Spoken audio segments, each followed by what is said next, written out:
Bonjour à toi, je suis Nathalie Mougel et si tu es lycéen, je t'accompagne pour mieux réussir et mieux vivre tes 3 années de lycée et obtenir à la fin l'orientation que tu souhaites et qui est la bonne pour toi.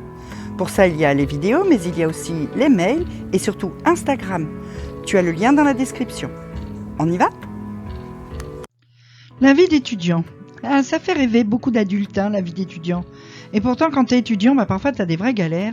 Et notamment parce que c'est une période de la vie où on n'a pas beaucoup d'argent alors qu'on a envie de faire plein de trucs et besoin de faire plein de trucs.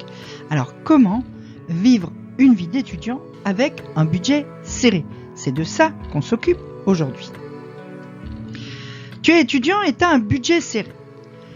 La première chose que tu dois commencer par faire, c'est un état objectif des lieux, c'est-à-dire un résumé de ta situation financière, dépenses et recettes qui soit suffisamment clair et qui correspondent à la réalité.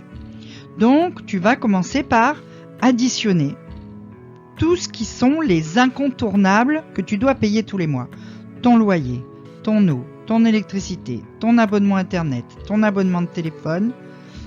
Tu ajoutes tout ça. C'est les choses que, de toute façon, tu dois retirer en début de mois parce que tu peux pas faire autrement. C'est ce qui constitue la base de tes équipements, entre guillemets.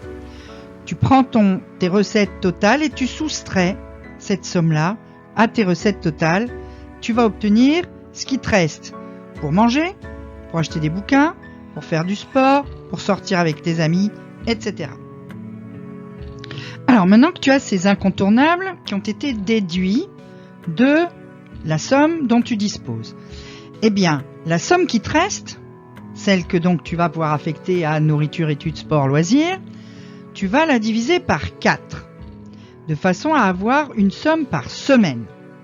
Quand tu as cette somme de disponible hebdomadaire, tu vas affecter dans cette somme une part à la nourriture, une part à tout ce qui concerne les études, les bouquins, les abonnements à Internet, notamment à des bases de données pour tes recherches, etc. 3e poste, le sport et les vêtements. Dernier poste, le loisir. Il est bien évident que là, les postes ne sont pas égaux. Tu vas probablement te trouver obligé d'accorder plus d'argent à la nourriture qu'au loisir. C'est évident que tu ne vas pas t'affamer pour ensuite aller passer trop de temps à boire des bières avec tes copains. Tu vas pas non plus hypothéquer tes études en n'achetant pas les bouquins absolument nécessaires ou les abonnements à des sites spécialisés qui te sont très utiles dans tes études pour aller t'acheter des godasses de marque. On est d'accord. Mais il se peut que tu aies quand même un budget super serré et que donc tu sois parfois tenté d'aller piocher dans la nourriture et de dépenser plus en loisirs ou plus en vêtements et de finalement te retrouver avec un budget nourriture insuffisant. Il faut quand même que tu manges, il faut que tu sois en forme pour être étudiant. Donc si ton budget est très très serré, le conseil que je te donne, c'est de chaque début de semaine retirer la somme de la semaine. Admettons que tu aies 150 € pour ta semaine. Ça a l'air d'être une grosse somme comme ça, en fait on fait pas très gras déjà avec 150 € par semaine pour tout ça. Et tu fais des enveloppes.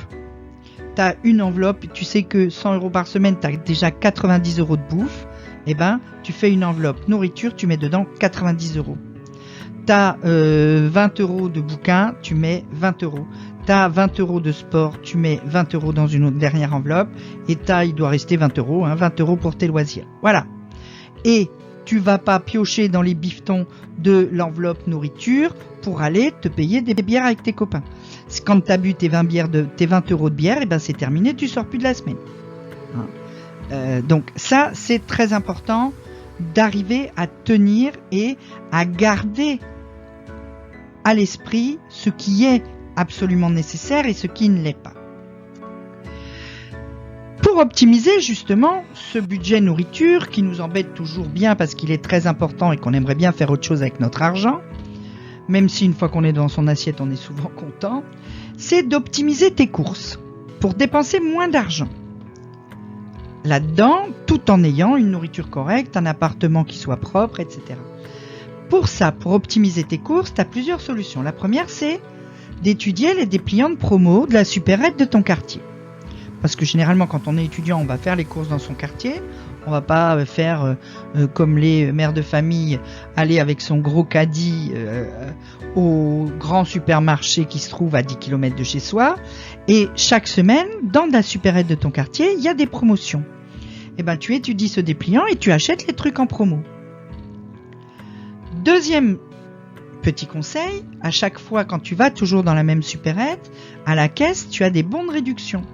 Bah, tu les gardes parce que 20 centimes par-ci, 30 centimes par-là, 50 centimes par-là, et ben ça finit à la fin de la semaine ou à la fin du mois par te faire 7, 8 euros d'économie qui sont non négligeables. Ensuite, troisième conseil, tu peux privilégier les produits frais et les produits de saison parce qu'ils coûtent moins cher du fait qu'ils sont de saison. T'as envie de raisin, et ben du raisin, t'en manges en août, en septembre, en octobre. Par contre, tu as envie de fraises, ben des fraises, tu les manges en mai, en juin. Si tu veux des fraises en octobre, tu vas les payer très très cher et tu ne peux pas.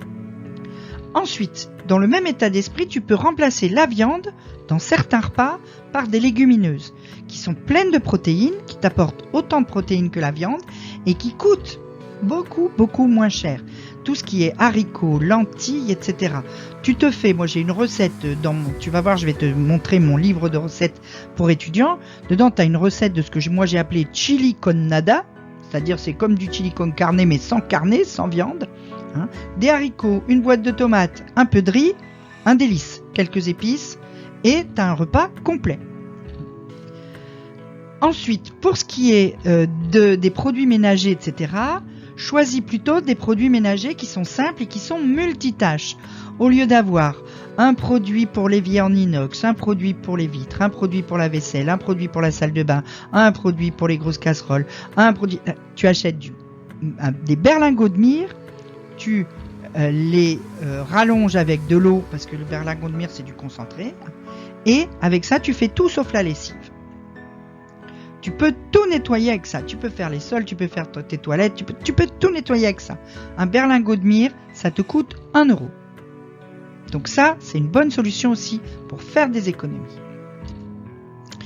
Alors, qu'est-ce que tu fais si tu restes de l'argent en fin de semaine ? Parce qu'il se peut que, au bout d'un certain temps, la première semaine, le premier mois, ça m'étonnerait que ça t'arrive. Hein. Mais à force de faire attention, on arrive finalement à certaines semaines à avoir un peu d'argent qui reste. S'il te reste de l'argent en fin de semaine, tu as deux solutions. Soit tu l'épargnes, tu le gardes pour pouvoir te faire un gros plaisir plus tard quand tu auras fait plusieurs fois des économies. Ou alors, tu te fais un petit plaisir tout de suite. De toute façon, l'argent, il est là pour te permettre de vivre et une vie d'étudiant, ça doit être une vie agréable. Donc, quand il te reste un peu d'argent alors que tu as payé tout ce qui était nécessaire, tu peux te faire un peu plaisir. Un petit bonus, et ça c'est mon idée à moi. Pense à ce qu'on appelle le batch cooking. Le batch cooking, c'est quoi ? Il faut que tu aies un congélateur, mais c'est en fait d'acheter des produits en plus grande quantité, en promo si possible. Tu cuisines à l'avance et du coup, tu gagnes de l'argent et tu gagnes du temps. Tu passes par exemple le samedi après-midi 1h30 ou 2h à cuisiner pour toute ta semaine. Alors, tu manges pas toujours très très varié, tu manges un peu les mêmes plats sur la semaine, mais souvent ça te permet de manger des bons plats bien préparés et en achetant en plus grande quantité, tu fais des économies d'échelle. Je te mets juste après mon livre de recettes spéciales étudiants.